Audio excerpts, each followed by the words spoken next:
አውቃለሁ። ግን አሁን አንተም ያነሳው ፐርፐዝ ምንም እንትን ያለው ነገር የለም። እሷም ያወራችው ነገር ምንም ለእኔ እንትን ያለኝ ነገር የለም። ለምን አንተን መለከት እስከዛሬ ድረስ ብዙ አሳልፈናል፣ ብዙ ቆይተናል፣ ብዙ ተጣልተናል፣ ብዙ ተዘቃጭቀናል። ብዙ ደግሞ ጥሩ ጊዜያቶችንም መጥፎ ጊዜያቶችንም አብረን አሳልፈናል። በእነዛ ጊዜያቶች በሙሉ እኔ ላይ ያየችው ነገር እሷን እንደማልወዳት ካወቀች እስከዛሬ መጠበቅ አልነበረባትም። ላይፏን መቀጠል ትችል ነበረ። ገባክ? ግን ደግሞ እኔ ጋር እንድትቆይ ያደረጋት የሆነ ስሜት ስላየችብኝ ነው ብዬ ነው ማሰብ። እንዴ ምን ማለት ነው? ምን ማለት ነው? አብርሃም ምንድን ነው የሚለው? ኧረ ሰምታችሁታል? የተናገረውን ሰምታችሁታል ወይ? በስላሴ ስም ሰው እንደዚህ ይቀይራል እንዴ ባንዴ? እንዴት ነው የሚያደርገው? በጌታ እንዴት ነው የሚለው? ቆይ ለሄርሜላን ይሄንን ይገባታል? አብርሃም ይሄንን ነው የሚገባት? ሄርሜላ ለሆነችው ላንተ ላደረገችው ነገር ይሄንን ነው የሚገባት? እንደዚህ ብለክ ነው የምታወራው? በቃ ሁሉም ነገር በአንድ የረሳኸው? ቆይ እኔ የምለው ሩታ ጋር ስጣላ ነው እንደ ሄርሜላ የምትፈልጋት? አሁን ትንሽዬ እንትን አለችህና ለሴራም ይሁን ለምን ፊት ሰጠችህና እንደዚህ ነው የምታወራው? በሄርሜላ ጉዳይ እንደዚህ ነው የምታወራው? አይደብርክም እንዴ አንተ? እንዴ ምን አይነት ጭንቅላት ነው ያለው ልጁ? አንዴ ጥሩ ሰው ነው፣ አንዴ እባብ ነው መሰለኝ ይሄ ልጅ። እኔ አልገባኝም። ከላይ ትንሽ ያቀረቅር ምናምን እንደዚህ ይዋ እየመሰለን ማለት ነው። እንደዛ ግን እየመሰለኝ አይደለም። አሁን ዛሬ እንዴት ነው የሚያደርገው? እንዴት ብሎ ነው የሚናገረው? ሲጀመር ስለ ሄርሜላ እኮ ነበረ የተጠየቀ የነበረው፣ ስለ ሩታ አይደለም። ገባክ አይደለ? ምክንያቱም ማለት ስለ ሩታ ቢሆን ትላለክ ብዬ ነው። ስለ ሄርሜላ ግን በምን ሞራል ነው አንተ ስለ ሄርሜላ እንደዚህ ብለክ የምትናገረው? እንዴት ነው የምታወራው? ሲጀመር እንዴ ምን ስለሆነች እንዴ ሄርሜላ ይሄን ይገባታል? አይገባትም እኮ አንተን ለማስተካከል ብላ አንተ በምታለቅስበት ጊዜ አንተ ቀና ለማድረግ መጣ። አንተ ሞራልክን እንትን ባለ ጊዜ መጣ። ሰው ስላረገች እንደዚህ ነው የምታወራው ስለሷ? ይሄንን ነው ለሷ ክብር የምትሰጠው? ወይስ እንደዚህ አንተን ለማገዝ መጣ ምናምን ወደ ፍቅር ስለገባች በቃ መሄጃ የሌላት ምናምን ያሰብከው? እንዴ ነገሮች እኮ ይቀያየራሉ። አብርሃም አታውቅም እንዴ ይሄንን? ልጅቷ ደግሞ ክፉ ሴት አታርጋት። አዎ ጥሩ ልብ ያላት ሴት ናት። ክፉ እንድትሆን ጨካኝ እንድትሆን አታርግ። በብዛት የማይገባችሁ ወንዶች እኮ እንደዚህ ስለምታደርጉ ነው። በቅንነት ያደረገላችሁ ሰው ክፉ እንዲሆን የምታደርጉት በእንደዚህ አይነት ስለምትመልሱ ነው። ገባክ አይደለ? ስለዚህ ሄርሚን ይሄንን አይገባትም። ይሄ ቃላት ካንተ አይጠበቅም ሲጀመር። አንዴ ልቧ ላይ ገብቻለሁና እንደዚህ ነው ምናምን። ኧረ ተው፣ የማይቀየር ነገር እኮ የለም አብርሃም። የሚብሰው ግን ባንተ ነው የሚሆነው፣ እርግጠኛ ነኝ። ምክንያቱም እችን የመሰለች ልጅ አምልጣክ ከቆረጠች ከሄደችብክ እንግዲህ የምትሆነው እናያለን አብረን ማለት ነው። ግን ክፉ ቃላት መናገር፣ ትርፍ ቃላት እንደዚህ ምናምን ጥሩ አይደለም። ምን ማለት ነው? ሩታንም ሳልፈታት አንቺን አገባሻለሁ። ይሄ እንደዚህ ማለት እኮ ንግግር። ሁለቱንም እንደዚህ ወዳቸዋለሁ ማለት እኮ ሩታንም ሳልፈታት አንቺንም አገባሻለሁ እንዳጣሽ አልፈልግም እያልኩ እኮ ነው ያለኸው። ጤነኛ ነህ ግን? ምን አይነት እንዴ ወንድ ጠፋ እንዴ? በዚህ ልክ ሞራሏ ላይ የምትረማመደው አንተ፣ ሴትነቷ ላይ የምትረማመደው አንተ ምን ማለት ነው እንዴ? አታደርገውም፣ እሷ አታደርገውም። እሺ ነገር ግን አንተ ሀሳብ በራሱ እንዳደረግከው ነው የሚቆጠረው። ምን አይነት ልጅ ነህ አንተ? ምን አይነት ሰው ነህ? ምን አይነት አስተሳሰብ ነው ያለክ? ምን ማለት ነው? እዛ ሂደት ተዳብሰክ እየመጣክ ሄርሜላን እንድታገኛት ነው የምትፈልገው አንተ? እንደዚህ ነው መኖር የምትፈልገው ሄርሜላ? ይሄንን ህይወት ነው የሚገባት ብለክ ታስባለክ አንተ? ምን አይነት ልጅ ነው በጌታ ስም? ምን ሊያናግረን ነው ደግሞ ዛሬ የመጣው? እንዴት ነው የምትለው? እባክህ እንዴ ሄርሜላ ማለት እኮ እንዴ እዛ ቦታ ላይ መገኘት ያልነበረባት ሴት እኮ ናት። አንተም ታውቃለህ፣ በደንብ አድርገህ ነው የምታውቀው። ያው አንተ ሚስኪን መስላት እንደዚህ ስታቀረቅር ምናምን ሩታ ስላልተረዳችው ነው እንጂ ጥሩ ሰው ነው ሚስኪን ሰው ነው ብላ አንተን ቀና ለማድረግ መጣ። እንደ በጓደኝነት ተቀራርባችሁ ምናምን ለመደችህ።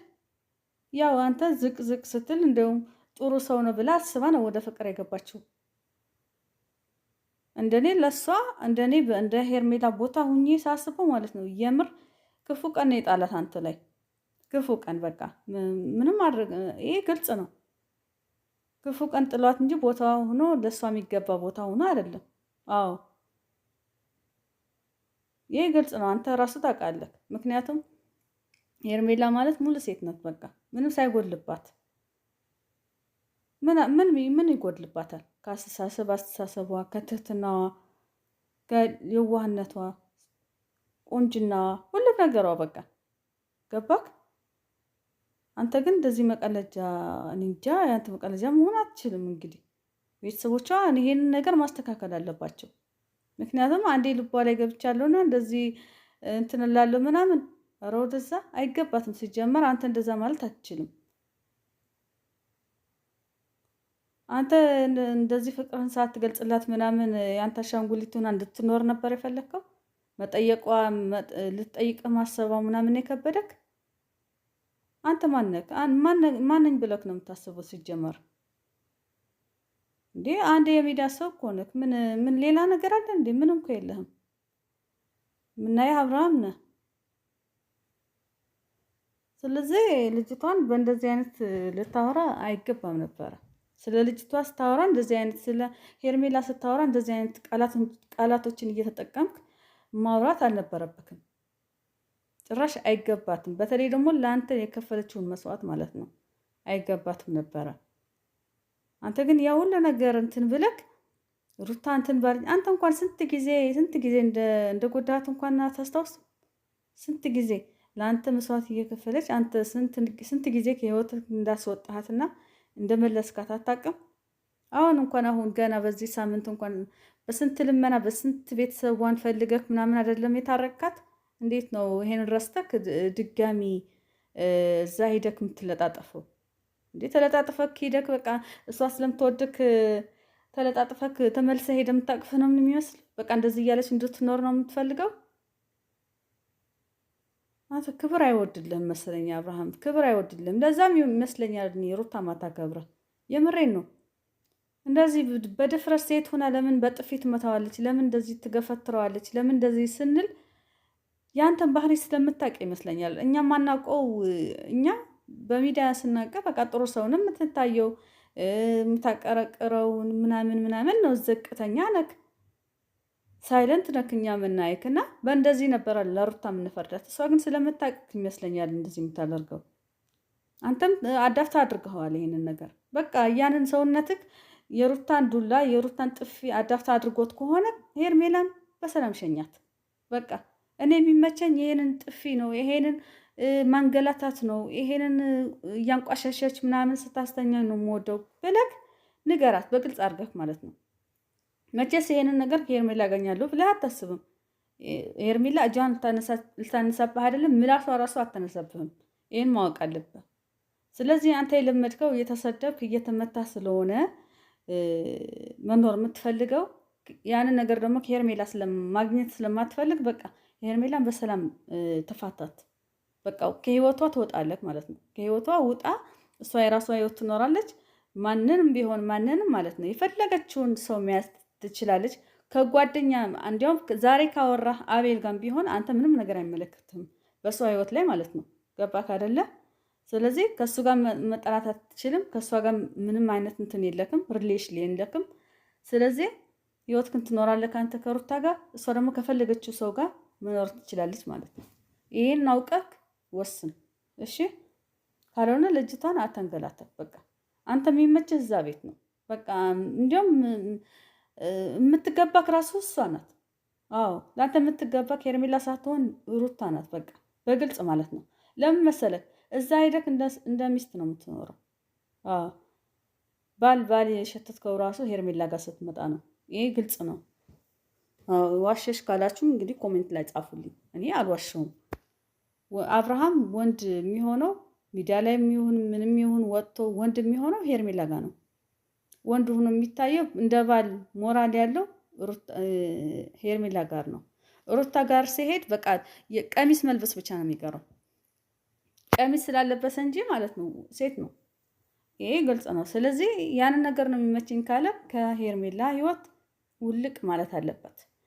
ድጋሚ እዛ ቤተሰቦቿ ጋር ምንም ጋር መቅረብ የለበትም። እነሱን መለመን የለበትም። የእሷን ህይወት መበጥበጥ የለበትም። በቃ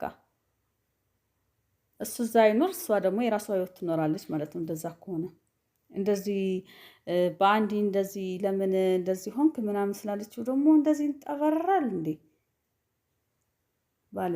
ባለጌ ነው በጣም።